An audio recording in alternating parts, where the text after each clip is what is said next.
Hello friends, welcome to Study Funda. दोस्तों, आपका बहुत बहुत स्वागत है हमारी आज की इस वीडियो में। इस वीडियो में हम बात करेंगे द हिंदू न्यूज़पेपर पढ़ के ऐसे को जो है आप कैसे तैयार कर सकते हैं। ठीक है, बहुत सारे बच्चों का हमारे पास डाउट आता है, कमेंट सेक्शन में भी बहुत सारे बच्चे क्वेश्चन पूछते हैं। उसके बाद ईमेल पे भी बहुत सारे क्वेश्चन आते हैं कि सर हमसे ऐसे नहीं लिखा जाता है, ऐसे लिखने में बहुत दिक्कत है, तो ऐसे किस तरह से हमें लिखना है बेसिकली। ठीक है, तो देखिए हम आज सीखेंगे कि आप ऐसे के जो है पॉइंट कहाँ से लेके आएंगे, क्योंकि देखिए ऐसे लिखना कोई आसान काम नहीं होता है। काफ़ी सारी चीज़ों की जो है एक अच्छे ऐसे में ज़रूरत पड़ती है। अगर आप नॉर्मल कोई ऐसे लिखोगे, अगर नॉर्मल कोई चीज़ है, जैसे पोल्यूशन की बात है, पोल्यूशन में अगर आप डायरेक्ट चारों के चारों पोल्यूशन के जो चीज़ें हैं, फैक्टर्स जो हैं पोल्यूशन के अगर मेंशन करके आओगे तो आपको नंबर नहीं मिलेंगे। ठीक है, पोल्यूशन के बारे में आपको हर एक डायमेंशन जो है वो बतानी पड़ेगी। ठीक है, कोई अगर आपको इंडेक्स याद है, कोई रिपोर्ट याद है किसी इंटरनेशनल ऑर्गेनाइजेशन की, वो पुटअप कीजिए। कंक्लूज़न भी देना है तो अच्छा कंक्लूज़न दीजिए। तो ये सारी चीज़ें जो है आपको न्यूज़पेपर में मिल जाएंगी। तो हम आज ऐसे ही एक टॉपिक के बारे में बात करेंगे। ठीक है, ये आज का न्यूज़पेपर है, हमने ऑलरेडी टेलीग्राम ग्रुप में जो है ये पोस्ट किया हुआ है न्यूज़पेपर, और इसमें बताया भी हुआ है कौन कौन सी न्यूज़ें आपको छोड़नी है। ठीक है, और डायरेक्टली जो है यहीं से सारे आपके क्वेश्चन बनते हैं। पेपर 1 में भी यहीं से सारे क्वेश्चन आपके बनते हैं और पेपर 2 में भी बनते हैं। ठीक है, तो इसमें आपको दिखाता हूँ पेपर 1 में किस तरह का क्वेश्चन बन सकता है। ये आज का न्यूज़पेपर है, बहुत सारे लोगों ने पढ़ा होगा, बहुत सारे लोगों ने नहीं पढ़ा होगा। जिन्होंने नहीं पढ़ा प्लीज़ कंटिन्यू रखिए न्यूज़पेपर पढ़ना अपना। ठीक है, तो अभी देखते हैं। जैसे सबसे पहले बात करते हैं पेपर 2 के बारे में, ऐसे के बारे में, क्योंकि ये वीडियो ऐसे के बारे में। ठीक है, अब देखिए ये एक बहुत शानदार आर्टिकल लिखा गया था द हिंदू न्यूज़पेपर में। 8 अप्रैल 2019 का ये आर्टिकल है और नेशन पेज आपका होता है 7वें पेज के ऊपर ये है। ठीक है, जो टॉपिक है वो बोल रहा है about 85% of Ujjwala beneficiaries in 4 state still use earthen stoves. इसका क्या मतलब है दोस्तों? उज्ज्वला योजना के अंडर, आपको पता है उज्ज्वला योजना, अगर नहीं पता है तो प्लीज़ एक बार सर्च जरूर कीजिए यूट्यूब पे या गूगल में कि उज्ज्वला योजना क्या है। मैं सिर्फ बता देना चाहता हूँ, उज्ज्वला योजना बेसिकली गवर्नमेंट द्वारा चलाई गई एक ऐसी योजना है जिसमें फ्री में जो है सिलेंडर और गैस चूल्हे जो हैं गाँव की महिलाओं को जो है वो बांटे गए थे। ठीक है, इनका मेन मकसद क्या था वो आपको पता होना चाहिए। क्यों उज्ज्वला स्कीम जो है लाई गई है, कितने लोग जो हैं इससे ऑलरेडी जुड़ चुके हैं, ये सब के बारे में आपको पता होना चाहिए, क्योंकि ऐसे में अगर पूछा जाएगा तो डेफिनेटली आप इसे लिख पाओगे। ठीक है, ये जो पॉइंट हैं उज्ज्वला स्कीम के, ये कौन से एसेज में आप लिख सकते हो। ठीक है, एनवायरमेंटल कोई भी ऐसे अगर आएगा तो उनमें जो है उज्ज्वला स्कीम आप मेंशन कर सकते हो। ठीक है, क्योंकि इस स्कीम का मेन मोटिव जो क्या है, वो महिलाओं को जो है जो जितनी भी बीमारियाँ होती है धुएँ की वजह से, उन सब से बचाना है। ठीक है, और दूसरा जो है आपका सस्टेनेबल गोल्स की तरफ जो है ले जाना है। मेन इसका ऑब्जेक्टिव यही है कि महिलाओं को कोई बीमारी ना हो, क्योंकि जैसे गांव में महिलाएं होती हैं, काउडंग केक का यूज़ किया जाता है, उपलेव का यूज़ किया जाता है, लकड़ी का यूज़ किया जाता है, कोयले का यूज़ किया जाता है, तो इतनी भयंकर बीमारी उनसे हो जाती है, पता भी नहीं चलता है। ठीक है, तो इन सबसे बचने के लिए जो है उज्ज्वला स्कीम जो है बेसिकली गवर्नमेंट ने लॉन्च की थी। ठीक है, अब इस आर्टिकल में बोला गया है उज्ज्वला स्कीम जो है उसके जो बेनिफिशरीज़ हैं, जिनको ऑलरेडी गवर्नमेंट ने सिलेंडर और वो सब प्रोवाइड किया है, फिर भी वो उनमें से 85% लोग ऐसे हैं 4 स्टेट्स में जो आज भी जो गांव में चूल्हे जो होते हैं उनका यूज़ कर रहे हैं। ठीक है, तो ये पूरा आर्टिकल उसके ऊपर बहुत ही शानदार आर्टिकल, अगर आपको टाइम मिले तो ज़रूर पढ़ना। ठीक है, इसमें बेसिकली शुरू में बताया गया है उज्ज्वला योजना के बारे में क्या क्या चीज़ें हैं। ठीक है,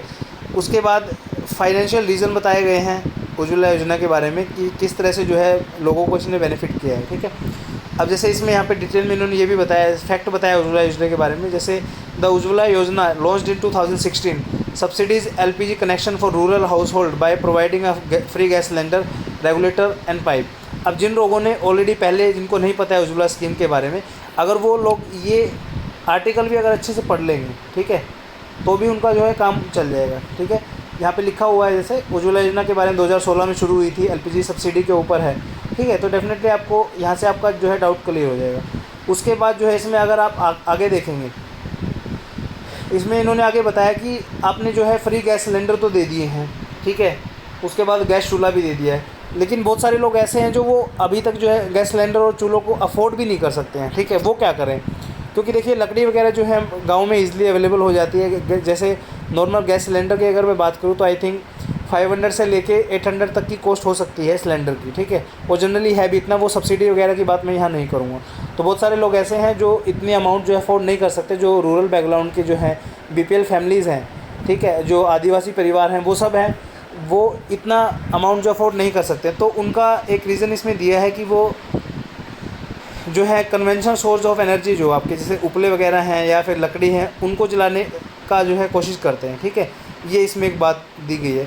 तो इन्होंने ये बोला है, जैसे लिखा भी हुआ है यहाँ पे अगर आप देख सकते हो तो, refilling the cylinder, okay, refilling the cylinder is a greater fraction of their monthly consumption and they may be less likely to get a refill immediately after a cylinder becomes empty, says the report। ठीक है, ये क्या हुआ, ये इसके बारे में reason है, ठीक है, कि क्यों शिफ्ट किया जा रहा है। उज्ज्वला योजना के बावजूद, इतने लोग जुड़ने के बावजूद भी जो है आपका गैस चूल्हे की बजाय आपका लकड़ी वगैरह का प्रयोग क्यों कर रहे हैं, ठीक है। इसमें इसका ये रीज़न है कि एक तो सिलेंडर ख़त्म हो जाए तो इमीडिएटली सिलेंडर नहीं मिल पाता है, ठीक है। दूसरा रेट क्या है, बहुत सारे लोग ऐसे जो उसको अफोर्ड नहीं कर पाते हैं, ठीक है। ये हो गया रीज़न। अब सजेशन ने इसमें क्या दिया है, यहाँ से आपको सजेशन में मिल जाएगा। सजेशन लिखा हुआ है, suggesting that higher refill subsidies and monitoring में हेल्प टू चेंज बिहेवियर। अब लोगों की मेंटेलिटी तो चेंज करनी पड़ेगी ना। अगर आप उनको जाके ये समझाओगे कि इससे क्रोनिक डिजीज़ नहीं होंगी, आपको रेस्पिरेटरी सिस्टम ख़राब हो जाएगा, तो उनको वो चीज़ें समझ में नहीं आएंगी, ठीक है। तो आपको क्या करना पड़ेगा, एक तो सब्सिडी बढ़ानी पड़ेगी, ठीक है। मान लीजिए सिलेंडर 500 का मिल रहा है तो उसको कम करके 200 का कीजिए, एटलीस्ट बीपीएल परिवारों के लिए तो कीजिए, ताकि जो लोग जिनके लिए असली में स्कीम चलाए। क्योंकि देखिए जो नॉर्मल फैमिलीज़ हैं, मिडिल क्लास है, हायर क्लास की जो फैमिलीज़ हैं, वो तो डेफिनेटली चूल्हे का यूज़ नहीं करते हैं, ठीक है। तो ये रीज़न इसमें एक दिया है कि सब्सिडीज़ को आप जो है वो थोड़ा बढ़ाइए, और जो टाइम होता है जो गैस सिलेंडर भरने का उसको भी थोड़ा सा वो कीजिए। उसके बाद एक इन्होंने इसमें ही आर्टिकल में बताया है, 1 सेकेंड, हाँ, एक इसमें लिखा हुआ है, most of the survey respondent agreed that it was easier to cook on gas stove but felt that food cooked on the chulha specially the rotis were tastier.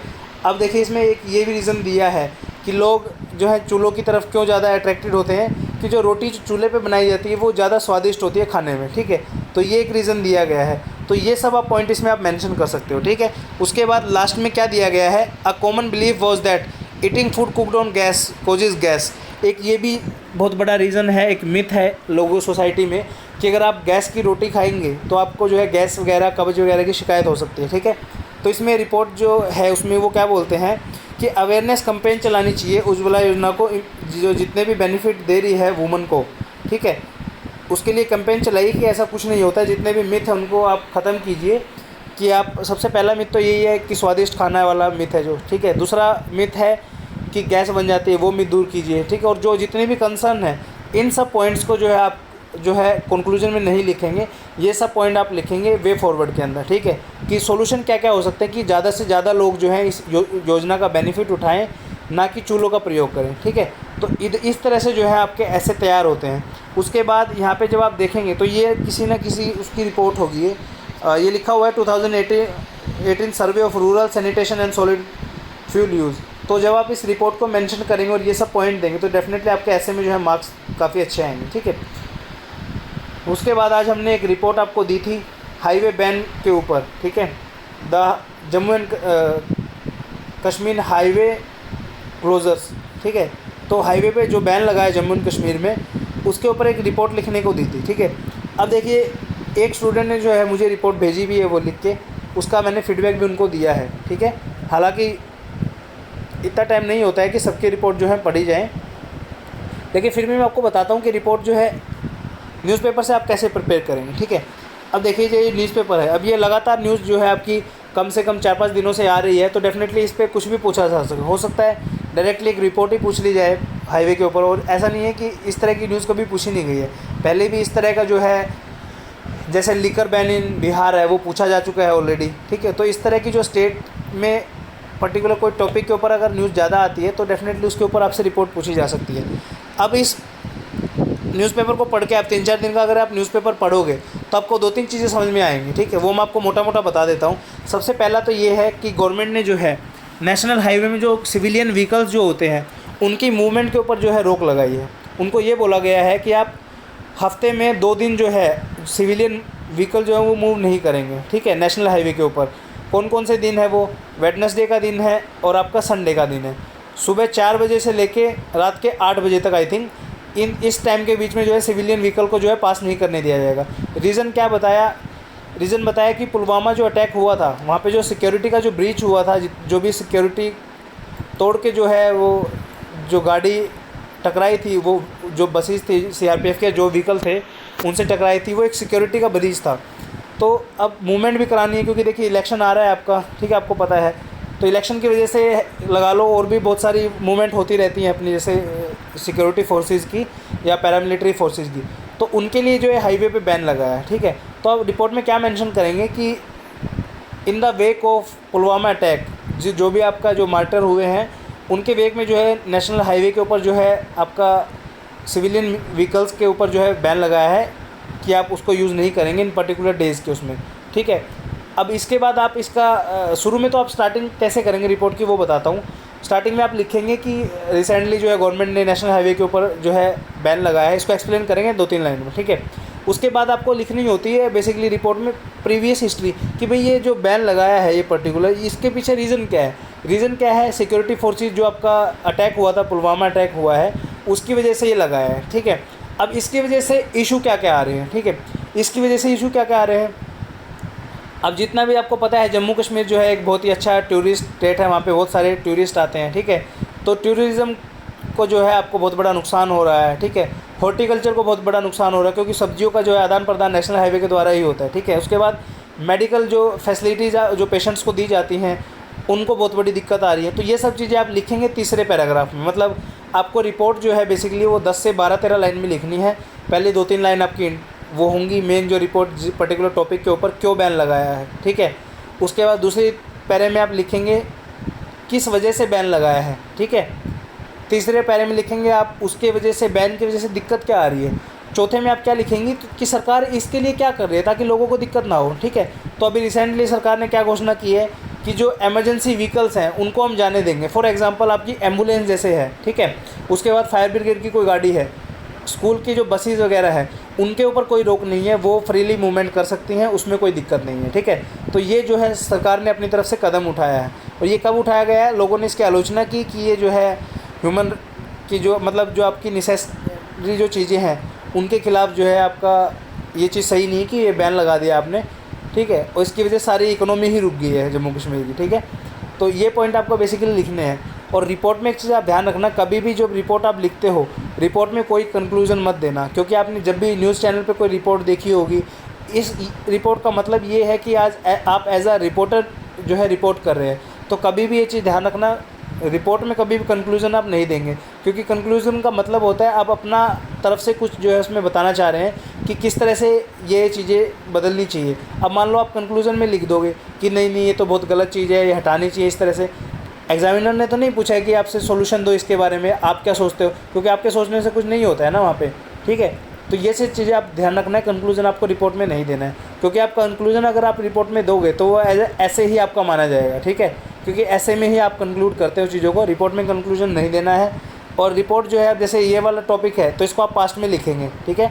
और ज़्यादातर मैगज़ीन और जो आपके न्यूज़पेपर वगैरह जितने भी आप पढ़ते हो वहीं से आपकी रिपोर्ट वगैरह आती हैं, तो डेफिनेटली आपको ये न्यूज़पेपर पढ़ने का ये सबसे बड़ा फ़ायदा है, ठीक है। तो ये आप देखेंगे। उसके बाद एक न्यूज़ और है वो बताना चाहूँगा मैं, हाँ, एक न्यूज़ है पेरियार लेक के ऊपर है, रिवर के ऊपर है, ठीक है। यहाँ पे एक टर्म आई है, मैंने उसमें भी डाला था यूट्रोफिकेशन, ठीक है।